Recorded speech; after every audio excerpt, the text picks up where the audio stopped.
20th century was quite an important period for the Indian subcontinent.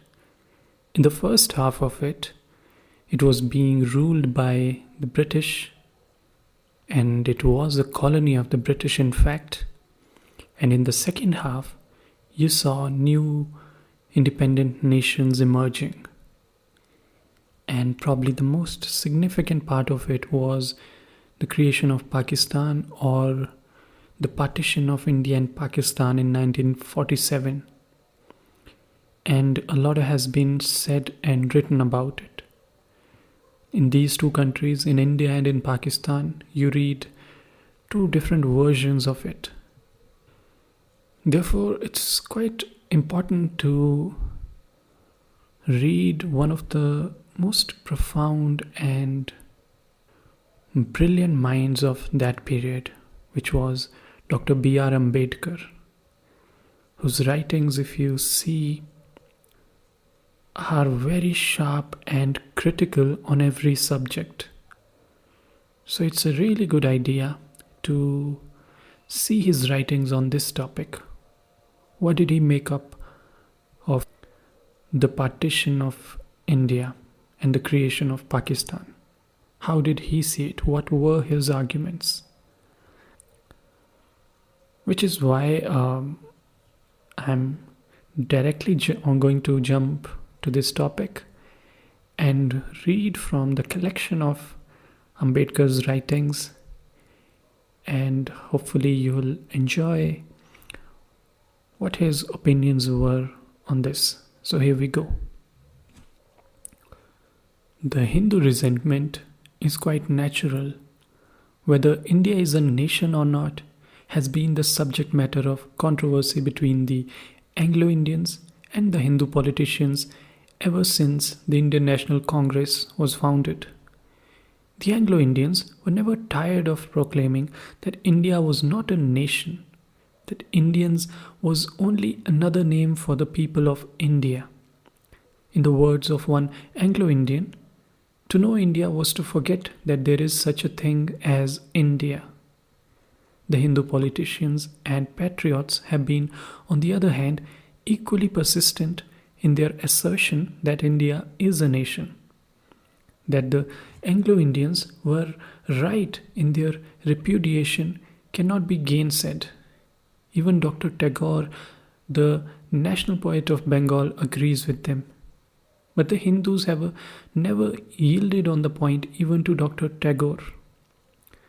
This was because of two reasons. Firstly, the Hindu felt ashamed to admit that India was not a nation. In a world where nationality and nationalism were deemed to be special virtues in a people, it was quite natural for the Hindus to feel, to use the language of Mr. H.G. Wells, that it would be as improper for India to be without a nationality as it would be for a man to be without his clothes in a crowded assembly.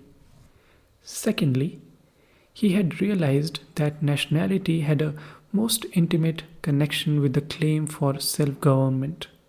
He knew that by the end of the 19th century, it had become an accepted principle that the people who constituted a nation were entitled on that account to self-government, and that any patriot who asked for self-government for his people had to prove that they were a nation. The Hindu, for these reasons, never stopped to examine whether India was or was not a nation in fact. He never cared to reason whether nationality was merely a question of calling a people a nation or was a question of the people being a nation. He knew one thing, namely that if he was to succeed in his demand for self-government for India, he must maintain that if he could not prove it, even then, that India was the nation. In this assertion, he was never contradicted by any Indian. The thesis was so agreeable that even serious Indian students of history came forward to write propagandist literature in support of it, no doubt out of patriotic motives. The Hindu social reformers, who knew that this was a dangerous delusion, could not openly contradict this thesis.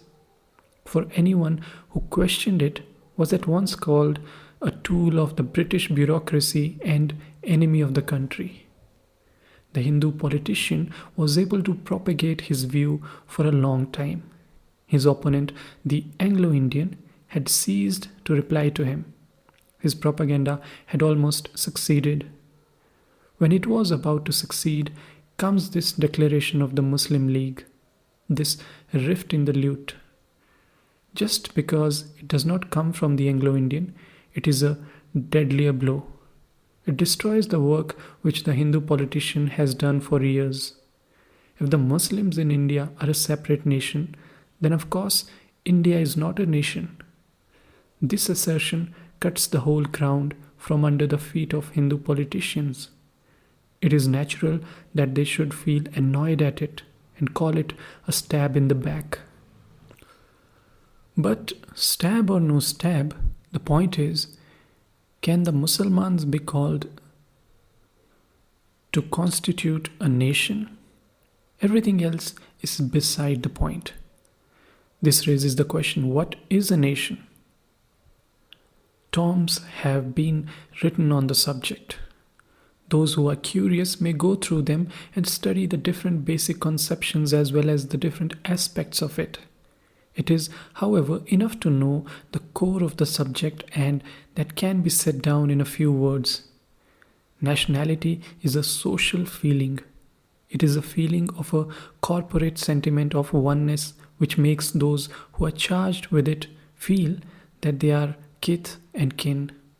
This national feeling is a double-edged feeling. Is it at once a feeling of fellowship for one's own kith and kin, and an anti-fellowship feeling for those who are not one's own kith and kin? It is a feeling of consciousness of kind, which on the one hand binds together those who have it so strongly that it overrides all differences arising out of economic conflicts or social gradations, and on the other severs them from those who are not of their kind. It is a longing not to belong to any other group. This is the essence of what is called a nationality and national feeling. Now apply this test to the Muslim claim. Is it or is it not a fact that the Muslims of India are an exclusive group? Is it not, or is it a fact that they have a consciousness of kind? Is it or is it not that every Muslim is possessed by a longing to belong to his own group and not to any non-Muslim group? If the answer to these questions is in the affirmative, then the controversy must end and the Muslim claim that they are a nation must be accepted without cavil. What the Hindus must show is that notwithstanding some differences, there are enough affinities between Hindus and Muslims to constitute them into one nation, or to use plain language, which make Muslims and Hindus long to belong together. Hindus who disagree with the Muslim view that the Muslims are a separate nation by themselves rely upon certain features of Indian social life, which seem to form the bonds of integration between Muslim society and Hindu society. In the first place, it is said that there is no difference of race between the Hindus and the Muslims, that the Punjabi Musliman and the Punjabi Hindu, the Uttar Pradesh Musliman and the Uttar Pradesh Hindu, the Bihar Musliman and the Bihar Hindu, the Bengal Musliman and the Bengal Hindu, the Madras Musliman and the Madras Hindu, and the Bombay Musliman and the Bombay Hindu are racially of one stock. Indeed, there is more racial affinity between the Madras Musliman and the Madras Brahmin than there is between the Madras Brahmin and the Punjab Brahmin. In the second place, reliance is placed upon linguistic unity between Hindus and Muslims. It is said that the Muslims have no common language of their own which can mark them off as a linguistic group separate from the Hindus. On the contrary, there is a complete linguistic unity between the two. In the Punjab, both Hindus and Muslims speak Punjabi. In Sindh, both speak Sindhi. In Bengal, both speak Bengali. In Gujarat, both speak Gujarati. In Maharashtra, both speak Marathi. And so is it in every province. It is only in towns that the Muslims speak Urdu and the Hindus the language of the province. But outside in the rural parts, there is complete linguistic unity between Hindus and Muslims. Thirdly, it is pointed out that India is the land which the Hindus and Muslims have now inhabited together for centuries. It is not exclusively the land of the Hindus, nor is it exclusively the land of the Muslims. Reliance is placed not only upon racial unity, but also upon pertain common features in the social and cultural life of the two communities. It is pointed out that the social life of many Muslim groups is honeycombed with Hindu customs. For instance, the Awans of Punjab, though they are nearly all Muslims, retain Hindu names and keep their genealogies in the Brahmanic fashion. Hindu surnames are found among Muslims. For instance, the surname Chaudhry is a Hindu surname but is common among the Muslims of UP and northern India. In the matter of marriage, certain groups of Muslims are Muslims in name only. They either follow the Hindu form of the ceremony alone or perform the ceremony first by the Hindu rites and then call the Qazi and have it performed in the Muslim form. In some sections of Muslims, the law applied is the Hindu law in the matter of marriage, guardianship, and inheritance. Before the Shariat Act was passed, this was true even in the Punjab and the northwestern frontier provinces. In the social sphere, the caste system is alleged to be as much as a part of Muslim society as it is of Hindu society. In the religious sphere, it is pointed out that many Muslim peers had Hindu disciples, and similarly some Hindu yogis have had Muslim chelas. Reliance is placed on instances of friendship between saints of the rival creeds. At Giroth in the Punjab, the tombs of two ascetics, Jamali Sultan and Diyal Bhawan, who lived in close amity during the early part of the 19th century, stand close to one another and are revered by Hindus and Muslims alike. Baba Fatu, a Muslim saint who lived about 1700 AD and whose tomb is at Ranital in the Kangra district, received the title of the Prophet by the blessing of Hindu saint Sodhi Guru Gulab Singh. On the other hand, Baba Shahana, a Hindu saint whose cult is observed in the Jang district, is said to have been the chela of a Muslim peer who changed the original name of his Hindu follower into Mir Shah. All this, no doubt, is true. That a large majority of the Muslims belong to the same race as the Hindus is beyond question. That all Muslims do not speak a common tongue, that many speak the same language as the Hindus cannot be denied. That there are certain social customs which are common to both cannot be gainsaid. That certain religious rites and practices are common to both is also a matter of fact.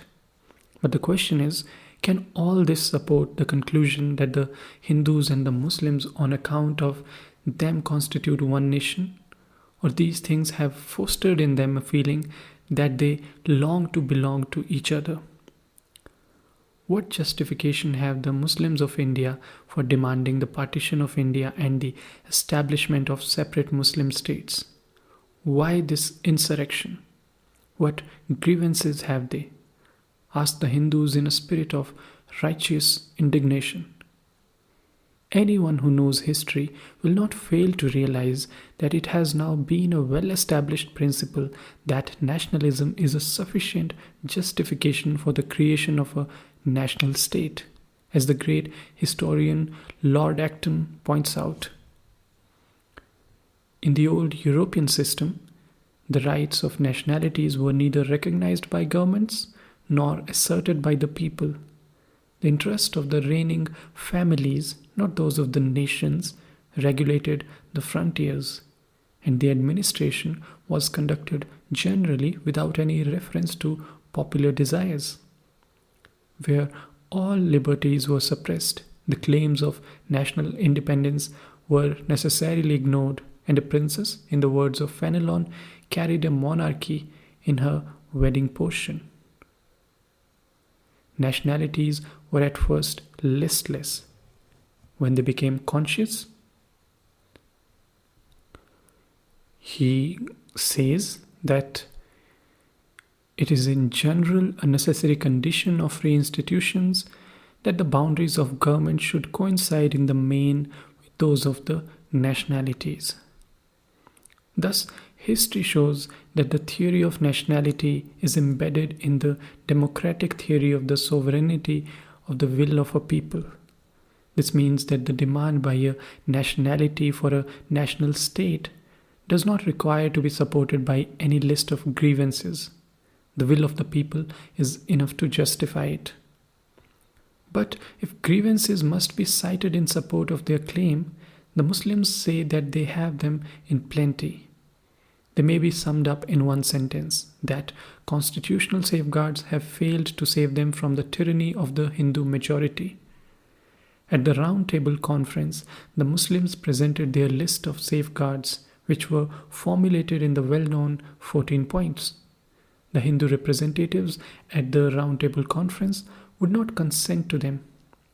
There was an impasse. The British government intervened and gave what is known as the communal decision. By that decision, the Muslims got all their 14 points. There was much bitterness amongst the Hindus against the communal award, but the Congress did not take part in the hostility that was displayed by the Hindus generally towards it, although it did retain the right to describe it as anti-national and to get it changed with the consent of the Muslims. So careful was the Congress not to wound the feelings of the Muslims that when the resolution was moved in the Central Assembly condemning the communal award, the Congress, though it did not bless it, remained neutral, neither opposing nor supporting it. The Muslims were well justified in looking upon this Congress attitude as a friendly gesture. The victory of the Congress at the polls in the provinces where the Hindus are in a majority did not disturb the tranquility of the Muslims. They felt they had nothing to fear from the Congress, and the prospects were that the Congress and the Muslim League would work the constitution in partnership. But 2 years and 3 months of the Congress government in the Hindu provinces have completely disillusioned them and have made them the bitterest enemies of the Congress. The Deliverance Day celebration held on 22nd December 1939 shows the depth of their resentment. What is worse, their bitterness is not confined to the Congress. The Muslims at the Round Table Conference joined in the demand for Swaraj are today the most ruthless opponents of Swaraj. What has the Congress done to annoy the Muslims so much? The Muslim League has asserted that under the Congress regime, the Muslims were actually tyrannized and oppressed. 2 committees appointed by the League are said to have investigated and reported on the matter. But apart from these matters which require to be examined by an impartial tribunal, there are undoubtedly 2 things which have produced the clash. First, the refusal by the Congress to recognize the Muslim League as the only representative body of the Muslims. Second, the refusal by the Congress to form coalition ministries in the Congress provinces. On the first question, both the Congress and the League are adamant. The Congress is prepared to accept the Muslim League as one of the many Muslim political organizations, such as the Ahraz, the National Muslims, and Jamaatul Ulema, but it will not accept the Muslim League as the only representative body of the Muslims. The Muslim League, on the other hand, is not prepared to enter into any talk unless the Congress accepts it as the only representative body of the Muslims of India. The Hindus stigmatize the claim of the League as an extravagant one and try to ridicule it. The Muslims may say that if the Hindus would only stop to inquire how treaties between nations are made, they would realize the stupidity of their view. It may be argued that when a nation proceeds to make a treaty with another nation, it recognizes the government of the latter as fully representing it. In no country does the government of the day represent the whole body of the people. Everywhere it represents only a majority. But nations do not refuse to settle their disputes because the governments which represent them do not represent the whole people. It is enough if each government represents a majority of its citizens. This analogy, the Muslims may contend, must apply to the Congress League quarrel on this issue. The League may not represent the whole body of the Muslims, but if it represents a majority of them, the Congress should have no compunction to deal with it for the purpose of effecting a settlement of the Hindu-Muslim question. Of course, it is open to the government of a country not to recognize the government of another country where there is more than one body claiming to the government. Similarly, the Congress may not recognize the League. It must, however, recognize either the National Muslims or the Ahras or the Jamaat Ulema and fix the terms of settlement between the two communities. Of course, it must act with the full knowledge as to which is more likely to be repudiated by the Muslims, an agreement with the League or an agreement with the other Muslim parties. The Congress must deal with one or the other. To deal with neither is not only stupid but mischievous. This attitude of the Congress only serves to annoy the Muslims and to exasperate them. The Muslims rightly interpret this attitude of the Congress as an attempt to create divisions among them with a view to cause confusion in their ranks and weaken their front. On the second issue, the Muslim demand has been that in the cabinets there shall be included Muslim ministers who have the confidence of the Muslim members in the legislature. They expected that this demand of theirs would be met by the Congress if it came in power. But they were sorely disappointed. With regard to this demand, the Congress took a legalistic attitude. The Congress agreed to include Muslims in their cabinets, provided they resigned from their parties, joined the Congress and signed the Congress pledge. This was resented by the Muslims on three grounds. In the first place, they regarded it as a breach of faith. The Muslims say that this demand of theirs is in accordance with the spirit of the Constitution. At the Round Table Conference, it was agreed that the cabinets shall include representatives of the minority communities. The minorities insisted that a provision to that effect should be made a part of the statute. The Hindus, on the other hand, desired that the matter should be left to be regulated by convention. A via media was found. It was agreed that the provision should find a place in the instrument of instructions to the governors of the provinces, and an obligation should be imposed upon them to see that effect was given to the convention in the formation of the cabinets. The Muslims did not insist upon making this provision a part of the statute because they depended upon the good faith of the Hindus. This agreement was broken by a party which had given the Muslims to understand that towards them its attitude would be not only correct but considerate. In the second place, the Muslims felt that the Congress view was a perversion of the real scope of the convention. They rely upon the text of the clause in the instrument of instructions and argue that the words of members of minority in it can have only one meaning, namely a person having the confidence of the community. The position taken by the Congress is in direct contradiction with the meaning of this clause and is indeed a covert attempt to break all other parties in the country and to make the Congress the only political party in the country. The demand for signing the Congress pledge can have no other intention. This attempt to establish a totalitarian state may be welcome to the Hindus, but it meant the political death of the Muslims as a free people. This resentment of the Muslims was considerably aggravated when they found the governors on whom the obligation was imposed to see that effect was given to the convention, declining to act.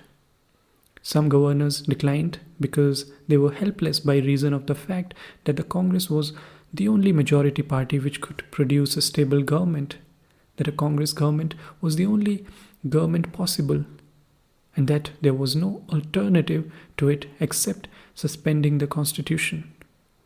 Other governors declined because they became active supporters of the Congress government and showed their partisanship by praising the Congress or by wearing khadi clothes, which is the official party dress of the Congress.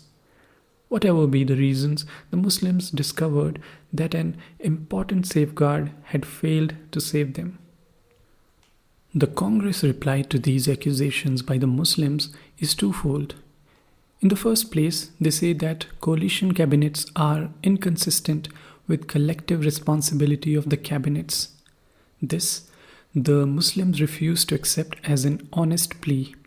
The English people were the first and the only people who made it a principle of their system of government. But even there, it has been abandoned since. The English Parliament debated the issue and came to the conclusion that it was not so sacrosanct as it was once held, and that a departure from it did not necessarily affect the efficiency or smooth working of the governmental machine. Secondly, as a matter of fact, there was no collective responsibility in the Congress government. It was a government by departments. Each minister was independent of the other, and the Prime Minister was just a minister. For the Congress to talk about collective responsibility was really impertinent. The plea was even dishonest because it is a fact that in the provinces where the Congress was in a minority, they did form coalition ministries without asking the ministers from other parties to sign the Congress pledge.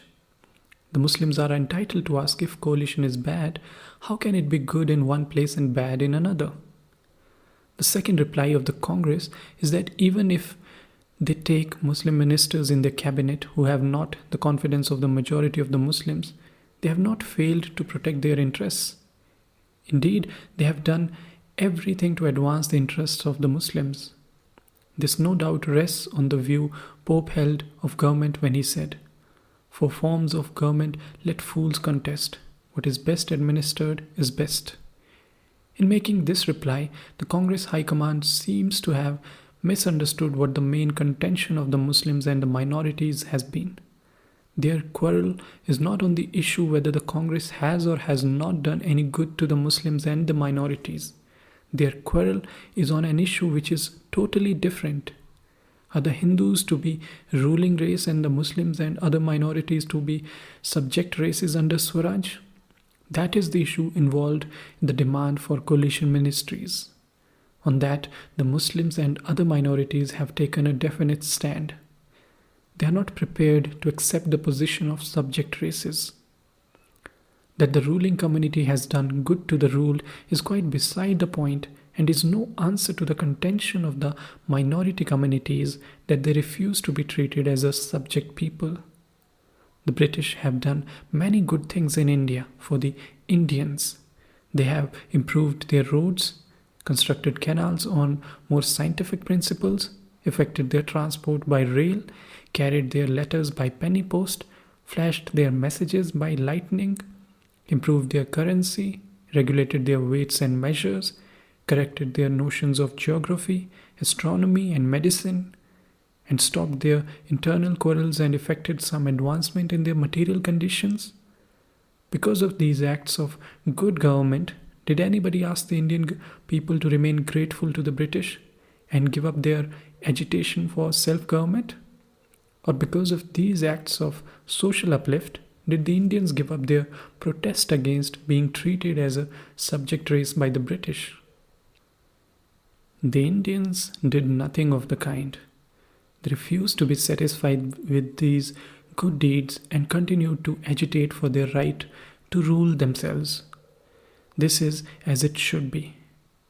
For, as was said by Curran, the Irish patriot, no man can be grateful at the cost of his self-respect. No woman can be grateful at the cost of her chastity, and no nation can be grateful at the cost of its honor. It is no use saying that the Congress is not a Hindu body. A body which is Hindu in its composition is bound to reflect the Hindu mind and support Hindu aspirations. The only difference between the Congress and the Hindu Mahasabha is that the latter is crude in its utterances and brutal in its actions, while the Congress is political and polite. Apart from this difference of the fact, there is no other difference between the Congress and the Hindu Mahasabha. Similarly, it is no use saying that the Congress does not recognize the distinction between the ruler and the ruled. If this is so, the Congress must prove its bona fides by showing its readiness to recognize the other communities as free and equal partners. What is the test of such recognition? It seems to me that there can be only one, namely agreeing to share power with the effective representatives of the minority communities. Is the Congress prepared for it? Everyone knows the answer. The Congress is not prepared to share power with a member of a community who does not owe allegiance to the Congress. Allegiance to the Congress is a condition precedent to sharing power. It seems to be a rule with the Congress that if allegiance to the Congress is not forthcoming from a community, that community must be excluded from political power. Exclusion from political power is the essence of the distinction between a ruling race and a subject race.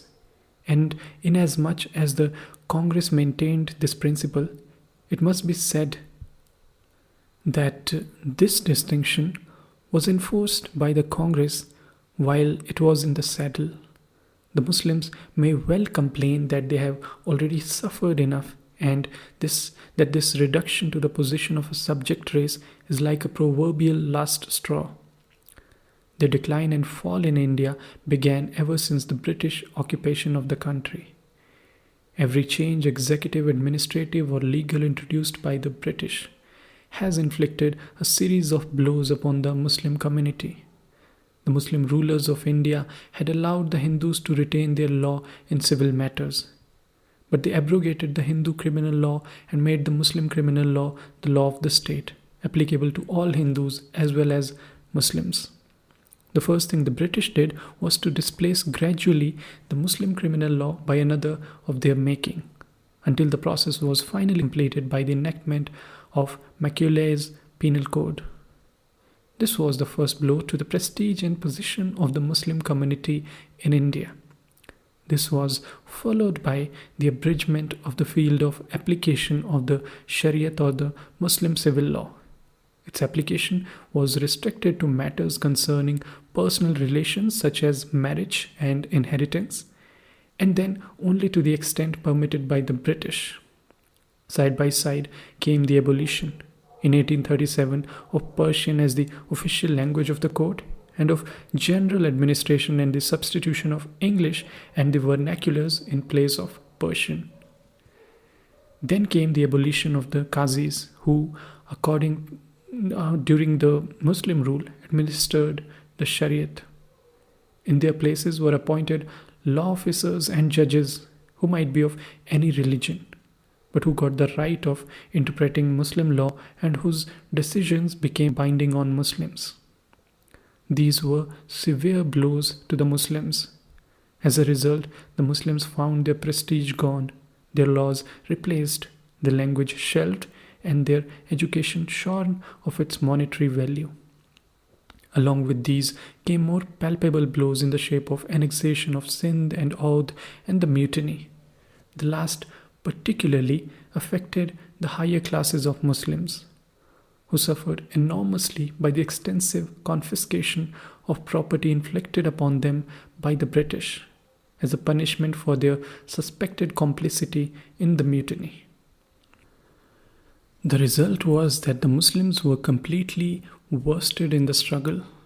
The British conquest of India brought about a complete political revolution in the relative position of the two communities. For 600 years, the Muslims had been the masters of the Hindus. The British occupation brought them down to the level of the Hindus. From masters to fellow subjects was degradation enough. But a change from the status of fellow subjects to that of subjects of the Hindus is really humiliation. Is it unnatural? Ask the Muslims if they seek an escape from so intolerable a position by the creation of a separate national states in which the Muslims can find a peaceful home and in which the conflicts between a ruling class and a subject race can find no place to plague their lives. Before the Hindus complain of the destruction of the unity of India, let them make certain that the unity they are harping upon does exist. What unity is there between Pakistan and Hindustan? Those Hindus who maintain the affirmative rely chiefly upon the fact that the areas which the Muslims want to be separated from India have always been a part of India. Historically, this is no doubt true. This area was a part of India when Chandragupta was the ruler. It continued to be a part of India when Huan Sang, the Chinese pilgrim, visited India in the 7th century. The most important thing that has happened is the invasion of India by the Muslim hordes from the northwest. The first Muslim invasion of India was by the Arabs, who were led by Muhammad bin Qasim. It took place in 711 and resulted in the conquest of Sindh.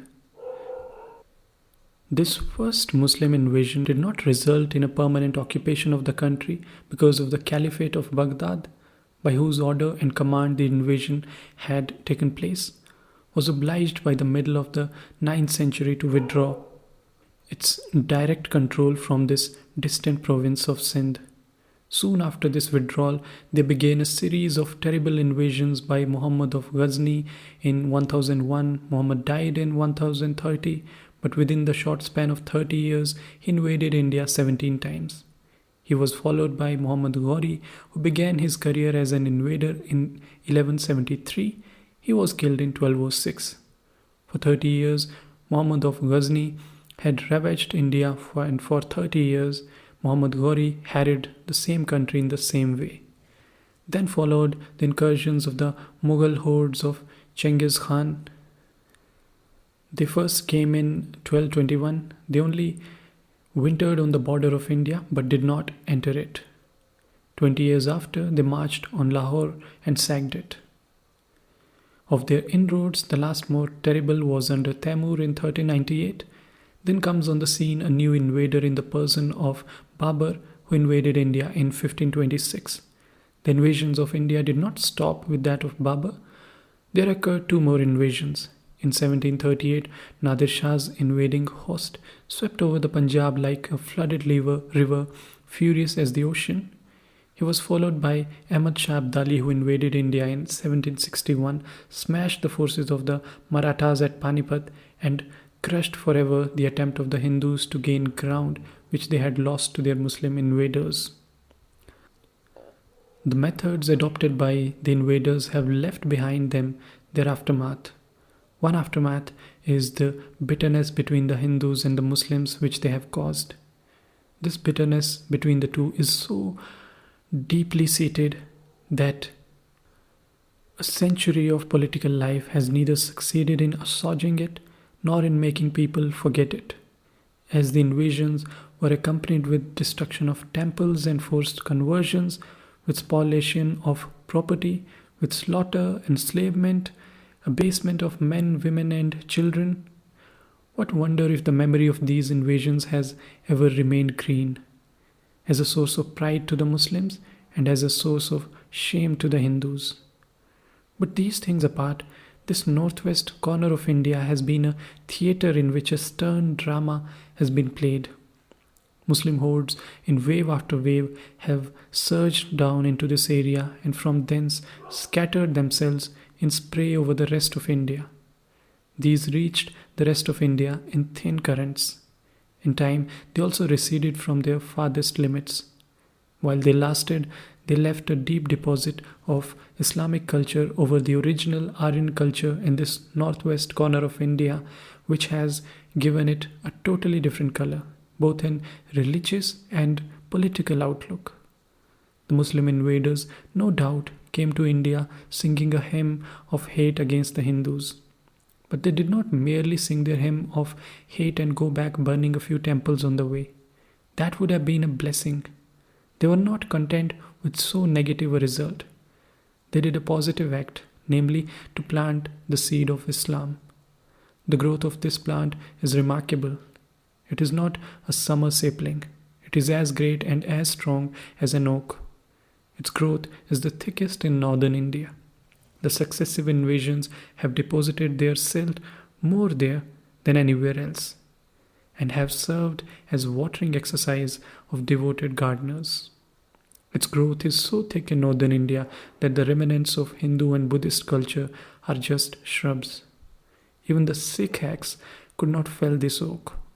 Sikhs no doubt became the political masters of northern India, but they did not gain back from northern India to that spiritual and cultural unity by which it was bound to the rest of India before one sank. The Sikhs coupled it back to India. Still, it remains politically detachable and spiritually alien so far as the rest of India is concerned. It is only an unimaginative person who could fail to take notice of these facts or insist in the face of them that Pakistan means breaking up into two what is one the whole. What is the unity the Hindu sees between Pakistan and Hindustan? If it is geographical unity, then that is no unity. Geographical unity is unity intended by nature. In building up nationality on geographical unity, it must be remembered that it is a case where nature proposes and man disposes. If it is unity in external things, such as ways and habits of life, that is no unity. Such unity is the result of exposure to a common environment. If it is administrative unity, that again is no unity. That instant of Burma is in point. Arkan was annexed in 1826. Upper Burma was annexed in 1886. The administrative unity between India and Burma was forged in 1826. For over 110 years, that administrative unity continued to exist. In 1937, the knot that tied the two together was cut asunder and nobody shed a tear over it. The unity between India and Burma was not less fundamental. If unity is to be of an abiding character, it must be founded on a sense of kinship, in the feeling of being kindred. In short, it must be spiritual. Judged in the light of these considerations, the unity between Pakistan and Hindustan is a myth. Indeed, there is more spiritual unity between Hindustan and Burma than there is between Pakistan and Hindustan. And if the Hindus did not object to the severance of Burma from India, it is difficult to understand how the Hindus can object to the severance of an area like Pakistan, which, to repeat, is politically detachable from, socially hostile and spiritually alien to the rest of India. Does Pakistan solve the communal question? Is a natural question which every Hindu is sure to ask. A correct answer to this question calls for close analysis of what is involved in it. One must have a clear idea as to what is exactly meant when the Hindus and Muslims speak of the communal question. Without it, it will not be possible to say whether Pakistan does or does not solve the communal question.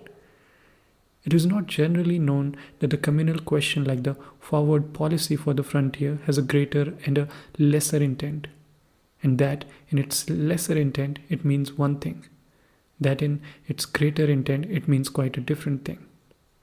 To begin with the communal question in its lesser intent.